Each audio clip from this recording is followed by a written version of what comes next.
पिछले कई सालों में मैंने नोटिस किया है कि फार्मेसी में जब भी कोई स्टूडेंट अपना न्यू सेमेस्टर स्टार्ट करता है और उस सेमेस्टर में जब भी वो कोई न्यू सब्जेक्ट को पढ़ता है तो उनको स्टार्टिंग में यही समझ नहीं आता है कि उस सब्जेक्ट का मतलब क्या है या वो सब्जेक्ट उनके लिए कितना पावरफुल हो सकता है, उस सब्जेक्ट का क्या इम्पैक्ट रहना चाहिए ऑल ओवर द सेमेस्टर।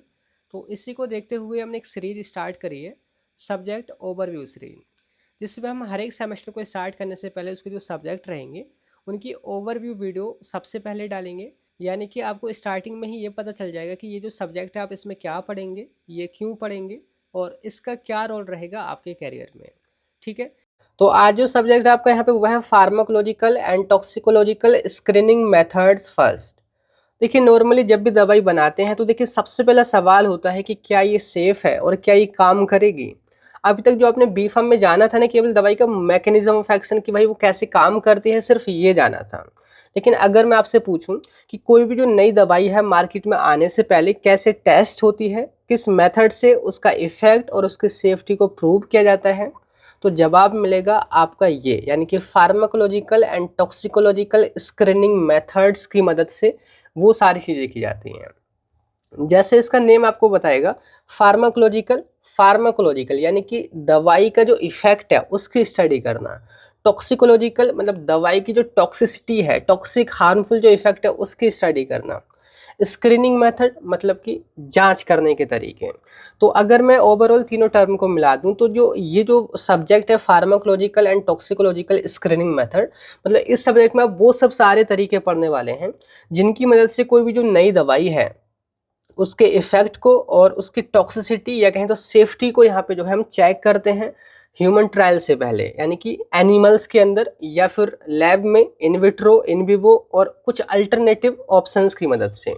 समझ आए कि क्या ये सब्जेक्ट होने वाला है। अगर मैं एज ए फार्माकोलॉजिस्ट आपको बताऊं तो ये बहुत ज़रूरी है कि अगर कोई भी दवाई मार्केट में आने वाली है तो उसकी जो आप प्री क्लिनिकल ट्रायल करते हैं एनिमल्स पे या लैब के अंदर, तो किन किन तरीकों से की जाती है। सपोज अगर आपके पेन किलर हैं तो किस तरीके से, कौन से मॉडल्स होंगे, रैट पे होगा, माइस पे होगा या फिर और भी जो एनिमल्स है, हैमस्टर है, गिनी पिग है, बहुत सारे हैं, किस पर आप करोगे। ऐसे ही आपकी बहुत सारी दवाइयाँ जो आपने अभी तक क्लासिफिकेशंस में पढ़ी थी, आज अब आप उनको ना रियलिटी में समझने वाले हैं कि वो कैसे टेस्ट की जाएंगी हर एक मॉडल के बारे में। तो समझ आए कि क्या है ये pharmacological and toxicological screening method.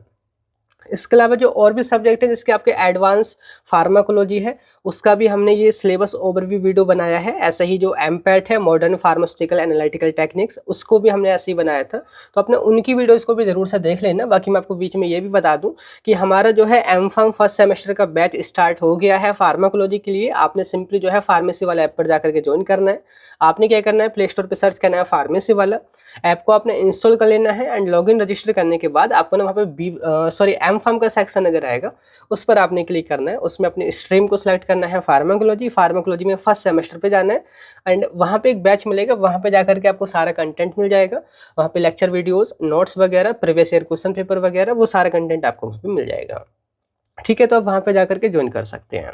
अभी हमारा सवाल उठता है कि क्या पढ़ोगे, इस सब्जेक्ट में क्या पढ़ने वाले हैं। ये सिलेबस आपके सामने है, ये सिलेबस ही आपने पढ़ना है, पर मतलब वही बनता है कि आखिर सिलेबस में क्या है। तो देखिए, स्टार्टिंग से हम देखते हैं कि यहाँ पे पहली यूनिट है लेबोरेटरी एनिमल। आपका बेस यहाँ पे बनाया जाएगा कि आपको पहले ये पता होना चाहिए कि लेबोरेटरी में कौन से कॉमन एनिमल्स हैं जिन पर आप टेस्टिंग करते हैं।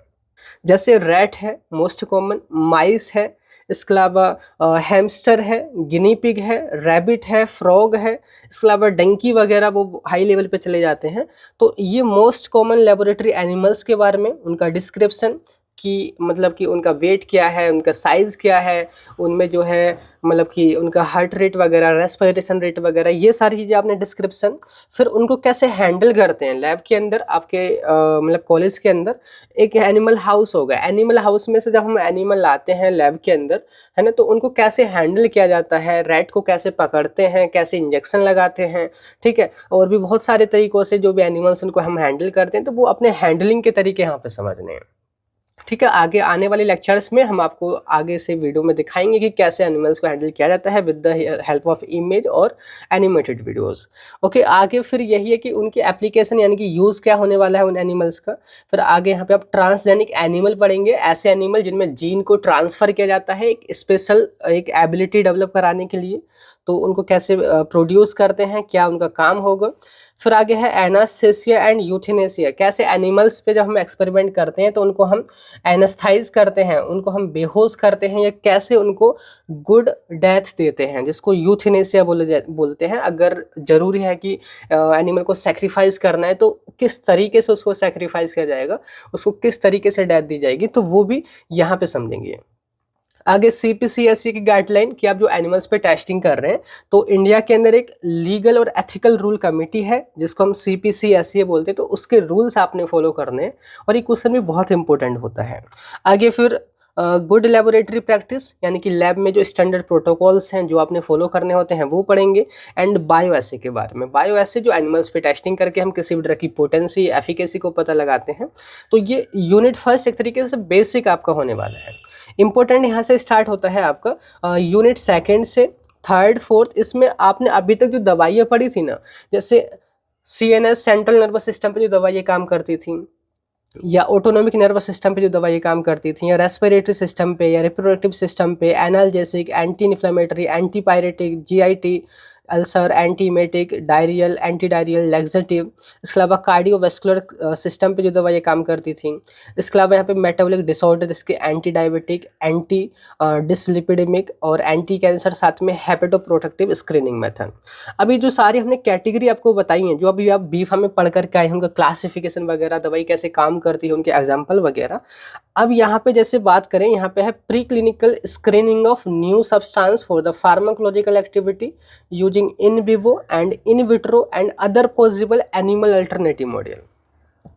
कि यहाँ पे जो भी कैटेगरी दी है, जैसे सपोज करो CNS नर्वस सिस्टम यानी कि सेंट्रल नर्वस सिस्टम दिया है, उसके अंदर जो दवाई है जैसे CNS stimulant, CNS depressant, anxiolytics, antipsychotics, epileptics, nootropics, या पार्किंसंस के डिसीज में जो दवाई काम करती हैं, या अल्जाइमर डिसीज में जो दवाई काम करती हैं।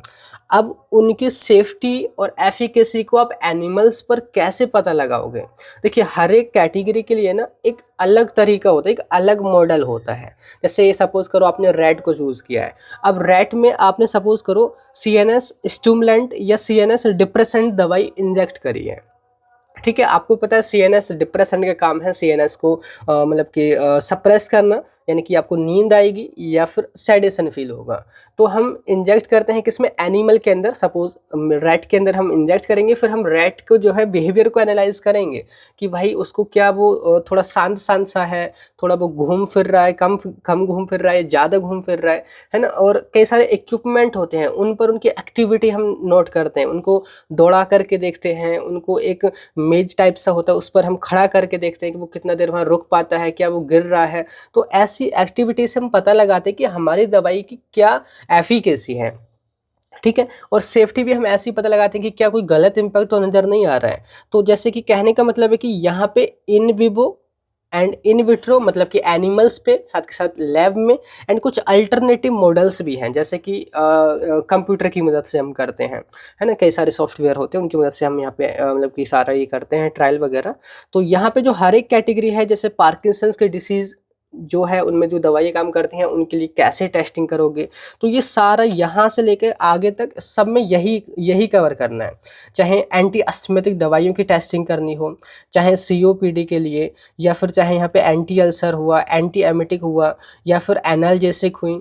जैसे एनाल्जेसिक दर्द को कम करती हैं, तो पहले हम एनिमल्स को पेन इंड्यूस करते हैं। पेन कैसे इंड्यूस किया जाता है, या एंटी पायरेटिक की बात करें, यहाँ पे एंटी पायरेटिक मतलब जो दवाइयाँ बुखार में दी जाती हैं, तो उनकी टेस्टिंग करने के लिए पहले हमें उनको बुखार इंड्यूस करना पड़ता है एनिमल में, फिर इफेक्ट देखते हैं कि अभी क्या एक्टिविटी है। तो ये जो सारे जो यहाँ पे आपके दे रखे हैं कैटेगरी, इनके बारे में आपने उनके स्क्रीनिंग मॉडल्स पढ़ने हैं कि किस पे कैसे टेस्टिंग की जाती है।